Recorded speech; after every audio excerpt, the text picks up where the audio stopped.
For Holy Weekend live picture there at the Vatican, a gorgeous live now look at St. Peter's Basilica. In the meantime, though, we want to dive into some of these economic headlines. We're going to do that with our friend there at the American Institute for Economic Research, Dave Hebert. He joins me. David, thanks for being with us here. You've been following this extremely closely. I want to start with the tariff deal making that is ongoing. Correct me if I'm wrong. Are you skeptical of what the president is proffering? We keep hearing that all these talks, all these calls with Mexico, with Italy, with the European Union, with Japan, that they're going well and they're productive. What's the strategy here? I think you ask a great question. And frankly, it's very difficult to pin down exactly what the strategy is with respect to these tariffs. On the one hand, we get Peter Navarro saying that we're going to raise $600 billion in revenue every year. But then other Trump officials are saying we're using these as a negotiation tactic to get to zero tariffs. Now, it doesn't take an economist to tell you that if you have no tariffs, you're going to have no tariff revenue. Then we hear that we're going to be reshoring manufacturing jobs. But then Lutnick just said that those jobs are going to be automated and that the only jobs that will be created are going to be in HVAC and machine maintenance. So it's really difficult to pin down exactly what this administration is trying to do with these tariffs. And I think that, combined with the capricious and frankly daily changes in what tariff rates are going to be, is causing significant uncertainty in markets. And this is starting to boil over. The Philadelphia Fed just released their manufacturing report today, and to the surprise of almost no one, it was resoundingly negative. So, David, you heard there, I was reading that post on Truth Social. The president is saying we are getting rich on tariffs as we speak here. Have we seen any data as far as tariff revenue that has come in since he, on April 2nd, kind of announced that Liberation Day was at hand and then a week later issued a 90-day pause? Have we seen any material positive benefit in revenue from the tariffs yet? Not that I've seen. And recall again that we're projecting, at least from Navarro, that this will make $600 billion per year. Yeah. Now, that seems a bit extreme. The CBO in December released figures saying about $270 billion. But let's put that into context real quick. Even at $600 billion, that's how much money Congress spends every single month.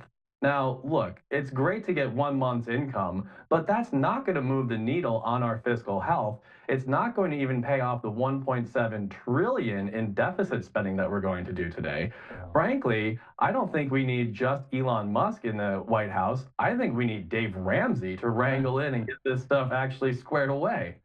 Okay, so on to Jerome Powell here. He was speaking just yesterday at the Economic Club of Chicago. And we showed our viewers a lot of this yesterday. And he was quite forthcoming and quite frank about how the tariff regime may, heighten inflationary pressures, that the long-term inflation may persist or get worse because of the tariffs. He said that there to the Economic Club of Chicago. I would imagine that the president did not like that, did not like that Powell said that here. And you saw in that Truth Social post, he said Powell's termination cannot come soon enough. He was asked about that statement in the Oval Office today. He said, oh, he'll leave. If I ask him to, he'll be out of there. Now, Powell's term is not up until May of 2026. Can a president fire a Fed chair? So, look, we don't really have precedent to say objectively one way or another. We do have a lot of Supreme Court cases, though, that suggest that it would be incredibly difficult for a president to unilaterally fire a Fed chair for political reasons. It would have to be for gross negligence, misconduct, things like that. But really, I think what Jerome Powell was speaking to was exactly what is within his purview. His mandate is to combat inflation or to promote price stability and to promote full employment.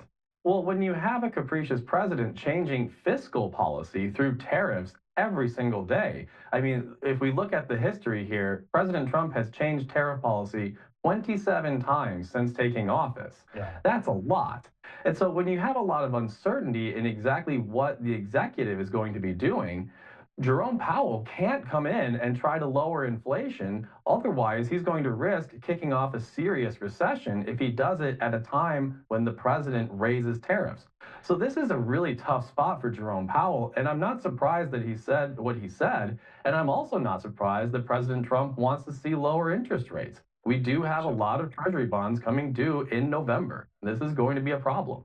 so Powell also acknowledged that, Smoot-Hawley of almost 100 years ago, right now, our tariff atmosphere, the average weighted tariff on the country is more than that. It's more than Smoot-Hawley right now. Lastly, though, on the interest rates, you heard there in the president's post on True Social that the European Central Bank keeps cutting interest rates. He wants Powell to cut interest rates right now. Why won't Powell do that? I mean, Powell doesn't have to listen, but why won't Powell cut rates? He's held them steady the last two meetings. What's stopping him from cutting them?